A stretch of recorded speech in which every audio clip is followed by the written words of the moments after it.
Harry in London, coming live from all Canes. The store's open. Harry's done a good thing. When we're here doing the show, he leaves the store open until 9 o'clock. So what does that mean? That means you have to come by and purchase merchandise because you get 20% off if you do it while we're doing the show. So not only come by and be entertained and meet, Coach Morris or Coach Meyer or Blake James or Sylvia Bullock or anybody, but you can come out and buy some gear like I did tonight. Got a hat to take home. You can do that and be a happy guy, a happy lady, whatever it is. All Canes Radio on the air every Wednesday night. We appreciate you tuning in. And now we're going to talk a little Canes baseball. And you're asking yourself, what? Canes? It's only, what? Huh? It's October. Canes baseball. Well, as the Major League Baseball hits the playoffs, Jim Morris and his University of Miami baseball team hits the field for fall practice. And Coach Morris, thanks for joining us here on the show. Thanks a lot. Glad to be here. Well, you've got fall practice officially starting tomorrow. What does that mean? What does fall practice mean to you? Well, first of all, I'm very excited. I love fall practice because we've got a lot of new guys, and you're trying to look at these guys first time together and evaluate them together. Sometimes you see them one-on-one or away from here, and you can't really compare them. But once you get them in, you can compare them, and you can do everything you want with them to really evaluate those guys. And the fall is so important because what you're doing is you're trying to get your guys fundamentally sound to figure out how to do things to get ready for the spring to win, and that's what it's all about. Is this where you can tinker a little bit, maybe move a guy position, see if he can do different things? Absolutely. It's time to experiment a little bit? Yeah, no question about it. We always play guys at two positions, like a Bobby Hill, that everybody remembers that name. He always played, like in inter-squad games, he played one game at second, one at short, and one game he hit. I always have a three-team thing. So guys play two positions, and that does it. Prepares you for everything, but it prepares the team. Talk to me about your team coming back here. I know you had a lot of guys that you thought you were getting, but they took the money and ran, Coach, in the Major League draft. And I know it's kind of a sore subject every fall when we talk about the guys that didn't come, but talk about the guys that are here. Well, first of all, I think we probably got hit the hardest we've ever been hit in the pro draft. And they didn't take the money. They took a bunch of money, like a truckload. They were all multimillionaires. And the last 24 hours of the draft, or really the last 2 hours before that deadline, we lost 5 guys. We lost one guy at 11:59. So, wow. So, you get your hopes up and you think, well, I'm getting this guy and I'm getting this guy. Maybe we get this guy, and all of a sudden you don't get any of them. So it kind of hit us hard. But we got some good players coming in. But we got hit hard. So we're lucky that we were young last year, so we started 4 or 5 sophomores, freshmen. So now they're sophomores, and that's the backbone of our team.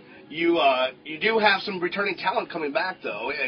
Both at the plate and pitching wise. So it's not like the cupboard is bare. You're playing with some pretty talented players. Oh, we are. I guess we'd say we'd be led by Harold Martinez. That'd be the most high profile older guy that we have, on our team. Harold's the guy that had a big year for us last year, and we expect him to, get even better, and along with the other sophomores, and probably on the mound side, we're probably looking at Danny Miranda, now as a junior, and a guy that, had a really good year for us last year, pitched well as a freshman.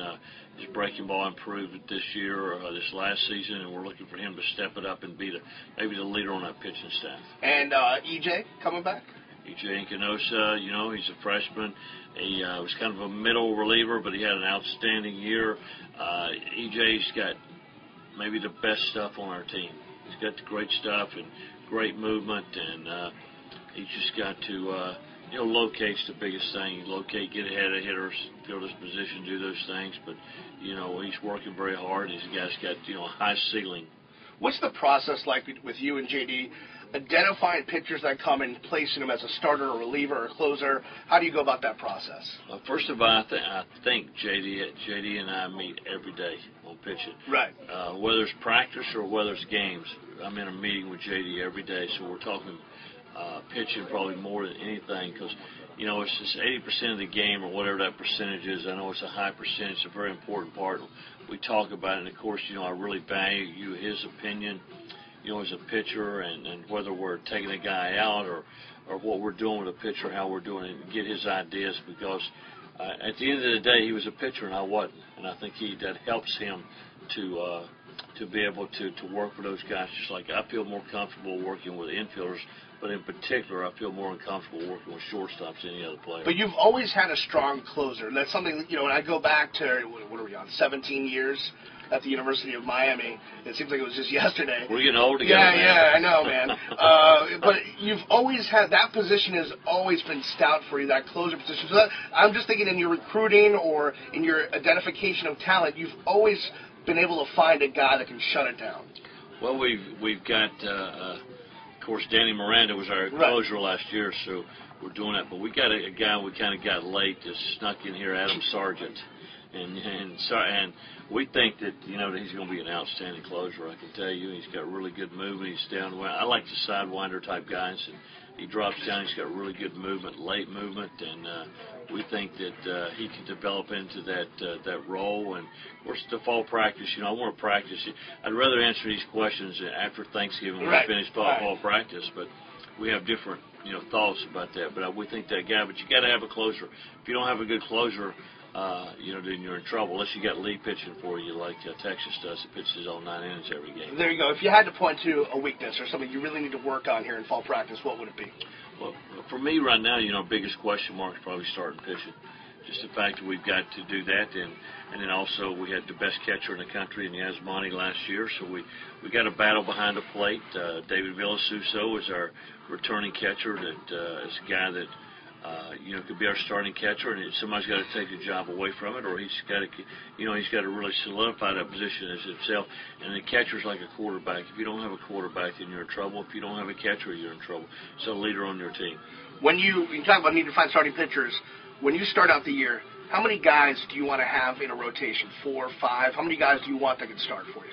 Well, you look for that 3 on the weekend, first of all. Right. That can win the series, those ACC series or whatever series it may be.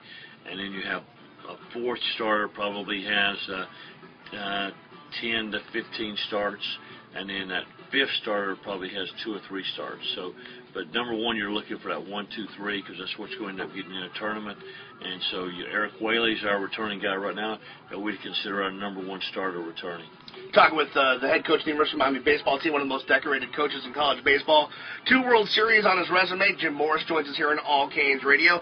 Fall practice for the Canes starts tomorrow, and it's always an exciting time to get baseball underway at the U because talk about tradition. I know that everyone first maybe might think of football, but there's really no greater tradition in this town than UM baseball. I mean, you're coaching one of the programs that when you think about South Florida is right up there with Hurricanes football and Miami Dolphins football. Hurricanes baseball is right there. Well, it does have a great tradition, and it's kind of a scary job, to be honest with you, when you take it.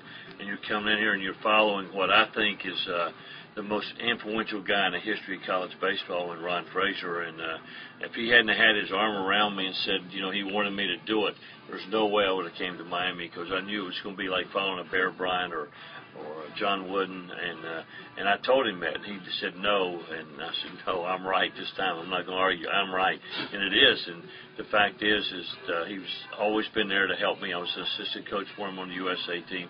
He's always been there to answer questions for me, and without that support, then I think it'd be very tough to make it here and follow a guy like that. One last thing on fall practice before we go off the beaten path, which I don't want to scare you, but we're going to go off the beaten path. How can fans come out? Is there going to be we're going to have an alumni game this year? How can fans get involved? Of course, we're going to be inter-squatting. The only thing I do is call the office. If you want our inter-squat schedule, we can mail it to you at 305-284-4171. You can call the office to get it there. Normally we're going to inter-squat every Friday, Saturday, or Thursday, Friday, Saturday. We're practicing from Tuesday through Saturday instead of Monday through Friday this year. We just decided actually yesterday to try to give our guys a little bit more off time as far as they're not going to study on Saturday anyway. So let's practice long and hard on Saturday and then take Sunday. They'll study some there on Monday and hopefully some of the other times to try to help them academically. And we're going to take 2 days off, so we feel like it was the best way. All right, so what's that phone number again if people want to call the office and get the schedule? 305 Yeah. 284-4171. We're going to make you into a pitch man after this show. You like that? Yeah, we'll get you a car deal. We'll work on it. All right, let's go off the beaten path a little bit. First, let's start with Omaha, because I know that, when you guys huddle up in the middle of the field every time, Omaha's the champ. That's the goal of this program. And Going back to Omaha this year, which we know you're going to do, is going to be a bit different. There'll be no Rosenblatt Stadium to go to. It'll be a different complex. Your thoughts on that?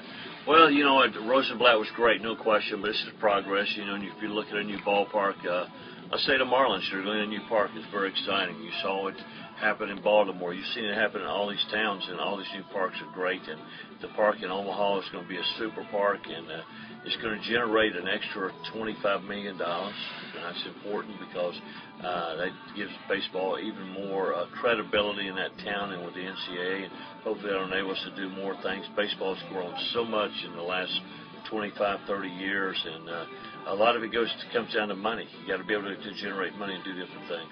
You've been to Omaha enough. I think you can vote there legally. I'm pretty sure that they would let you vote. Well, I told the guys today, we had a team meeting today, and I talked to them for about an hour about different things, different things from bunt defense to cutoffs to Omaha. You got to talk Omaha every day, man. You got to talk it. You know, those expectations have to be there. Would it be upsetting if the World Series moved from there? I don't think there's any way to ever move from there. I just wish the new Nebraska fans would cuddle with us a little bit and be a little nicer to us, which is another impossible thing. Right. We're going to get booed in Nebraska. I think you might have to be playing Oklahoma before they would cheer for you. Yeah, maybe. I could put a Miami uniform on one of them's grandmother and they'd door. They're tough out there. They're pulling against us. The year we went out there twice, we went to the Lincoln. Was it the regional or the super regional? And then we went to Omaha. Right. That was a tough. We saw a lot of Nebraska fans that time out there. We did. We saw. I don't want to say too much because this is definitely my favorite place. You know, I've got this thing in my room. It's a world map of the places I've been. Right. And the places maybe I'd want to go, but my favorite place in the world, of course, is Omaha. Yeah, no doubt about it. All right, let's continue with off the beaten path. We're going to get some interesting stuff now. Watching the Major League Baseball playoffs, I feel like there's a Miami Hurricane there. You guys. Little domination a little bit as far as in the baseball playoffs, and you got this couple of guys on the Giants right now that are making headway here. Well, it is. It's great too. I talked to them. I went to see them a few weeks ago, and those two guys, I had lunch with them, watched them play, and they hadn't changed. I'm telling you, they're still both of them are crazy. Talking about Burl and Huff. I'm talking about Burl and Huff, yeah. And it's fun, and they're very confident. They're having a great time together, and both of them would like to sign again with the Giants because they're really having good seasons there, and everything is just a pack house every night. They're just having fun playing the game, and they're relaxed and having great years, both of them. Now, obviously, when you get Pat Burl on campus, you know what he's headed for. You know he's going to be a really great player. But how about Aubrey Huff? Aubrey started most of the time, but he didn't start every game when he came here as a sophomore. Of course, he had a great career for us. And the leading hitters, this is amazing when you say this, but the three leading hitters ever in the history of Miami baseball, batting average-wise, is Michaels, Burrow, and Huff. Those three guys had the highest batting average ever, and they were on the same team, 3, 4, 5 hitters, and all three of them were MVPs 3 different years. So great players, and just got it done when it counted. Of course, we went to Omaha every year with them.